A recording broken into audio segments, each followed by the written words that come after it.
Hello everyone, from this video we will start CSS। अभी तक हमने क्या किया है, HTML कंप्लीट किया है। HTML से क्या होता था, हमारा एक स्ट्रक्चर क्रिएट होता है वेब पेज का, ठीक है ना। लेकिन अगर उस वेब पेज को हमने स्टाइल करना है, उसको कलर अप्लाई करना है उस पर ऐसे, या उस पर उसका बैकग्राउंड कलर अप्लाई करना है या फॉन्ट चेंज करना है, तो उसके लिए हम क्या यूज़ करेंगे, उसके लिए हम यूज़ करते हैं CSS, ठीक है ना। तो मैंने अपने HTML फाइल में क्या किया हुआ है, एक बॉयलर प्लेट कोड ऑलरेडी है यहाँ पर HTML टैग है, ठीक है ना। HTML टैग है और HTML टैग के अंदर दो टैग है, एक हेड टैग है और एक बॉडी टैग है, ठीक है ना।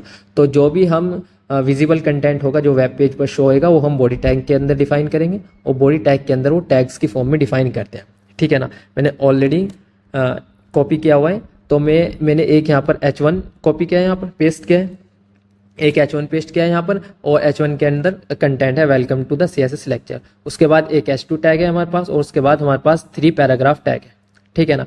अब अगर हमने इसको H1 को टैग करना है, इस H1 टैग को हमने स्टाइल करना है, अब अगर हमने इस H1 टैग को स्टाइल करना है तो उसके लिए हम क्या यूज़ करेंगे, CSS यूज़ करेंगे।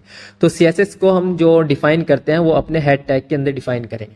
CSS को अभी हम कहाँ डिफाइन करेंगे, हम हेड टैग के अंदर डिफाइन करेंगे। हम अलग से CSS की फाइल बनाकर उसमें भी डिफाइन करेंगे, लेकिन अभी हम कहाँ डिफाइन करेंगे, जो हमारा हेड टैग है उसके अंदर हम एक टैग यूज़ करेंगे स्टाइल, ठीक है ना। तो स्टाइल टैग हम यहाँ पर यूज़ करेंगे,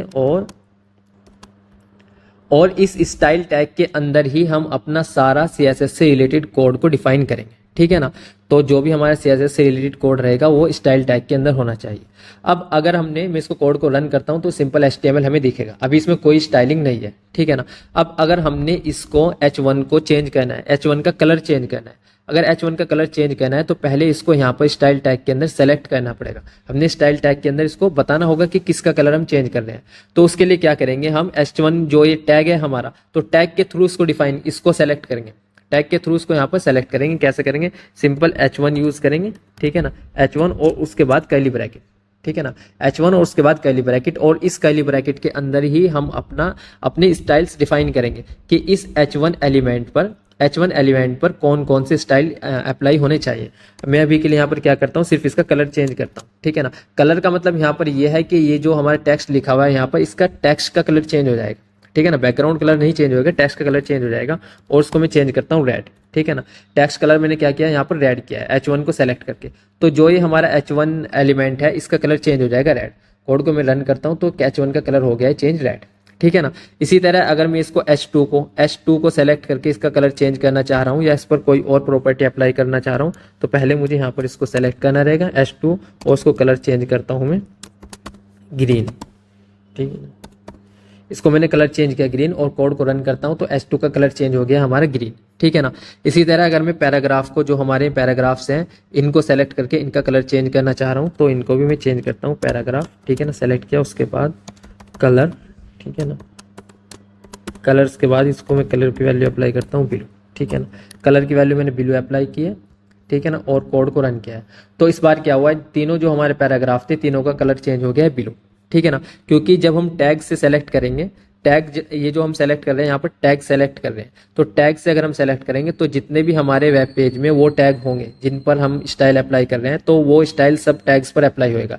जैसे यहाँ पर H1 टैग को सेलेक्ट करके हमने कलर को चेंज किया है रेड, तो क्योंकि H1 सिर्फ एक ही टैग था हमारे वेब पेज पे, तो इसका ही कलर हुआ है चेंज रेड, ठीक है ना। इसी तरह H2 सिर्फ एक ही था हमारे पास, एक ही टैग था H2, तो उस एक ही टैग का कलर चेंज हुआ है ग्रीन, ठीक है ना, क्योंकि ग्रीन कलर अप्लाई किया है।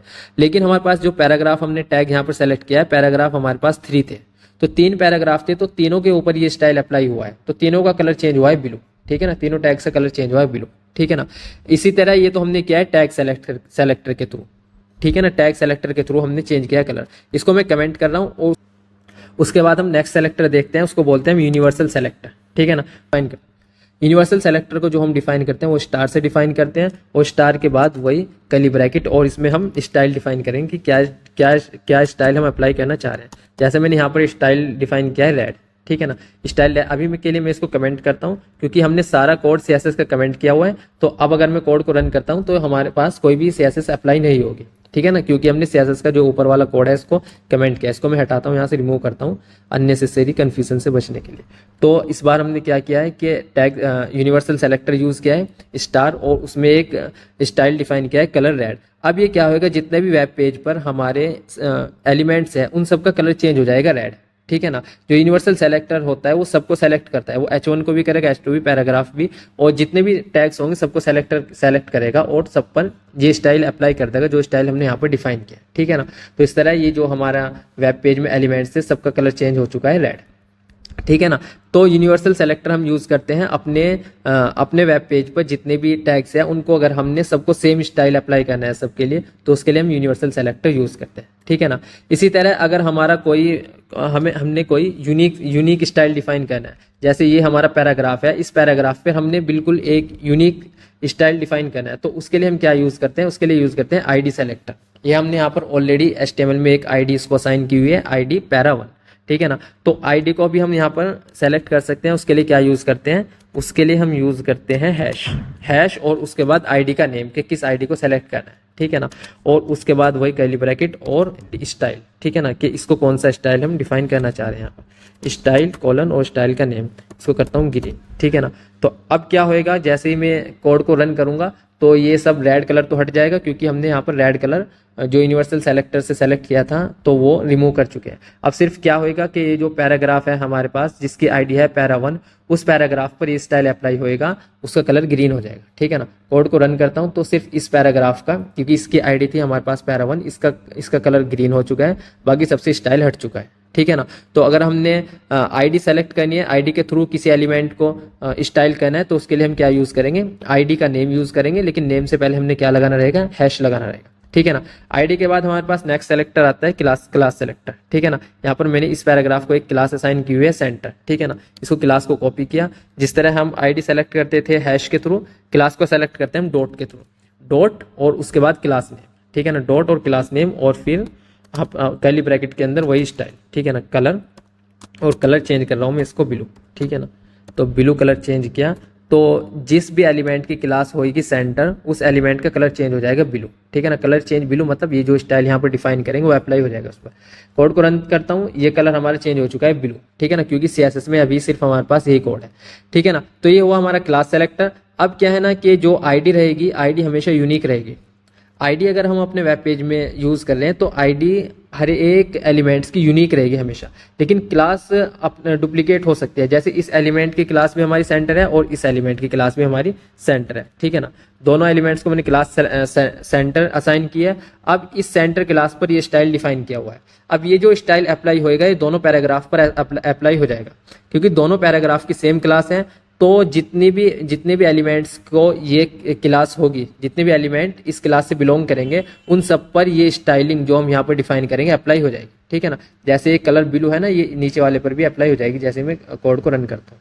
तो इन दोनों पैराग्राफ पर हमारी ये स्टाइल अप्लाई होगी, ठीक है ना। तो इस तरह अगर हमने अपने वेब पेज पर जैसे H1 को जितने भी हमारे पास H1 टैग्स हों, उन सब पर अगर यूनिक स्टाइल डिफाइन करना है उनके लिए, तो उसके लिए हम टैग सेलेक्टर यूज करेंगे। लेकिन अगर हमने किसी एलिमेंट को यूनिक स्टाइल देना है, किसी एलिमेंट को सिर्फ उसी एलिमेंट पर वो स्टाइल अप्लाई होए, तो उसके लिए हम क्या करेंगे, उसको ID असाइन करेंगे और ID सेलेक्टर के थ्रू उसको स्टाइल करेंगे।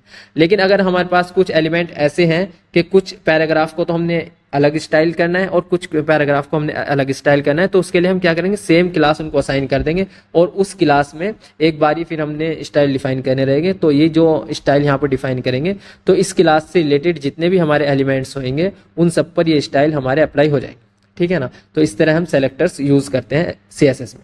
CSS में कोई भी स्टाइल अप्लाई करने के लिए पहले हमने उसको एलिमेंट को सेलेक्ट करना रहेगा। तो एलिमेंट को सेलेक्ट करने के लिए हम सेलेक्टर्स यूज करते हैं, ठीक है ना। उसके लिए हम टैग सेलेक्टर यूज कर सकते हैं, class selector, ID selector, universal selector भी यूज कर सकते हैं। यूनिवर्सल सेलेक्टर हम तब यूज करते हैं अगर हमने पूरे वेब पेज पर अपनी जो HTML एलिमेंट्स हैं सबको एक ही अगर कुछ स्टाइल अप्लाई करना है सब पर, तो उसके लिए हम यूनिवर्सल सेलेक्टर यूज करते हैं।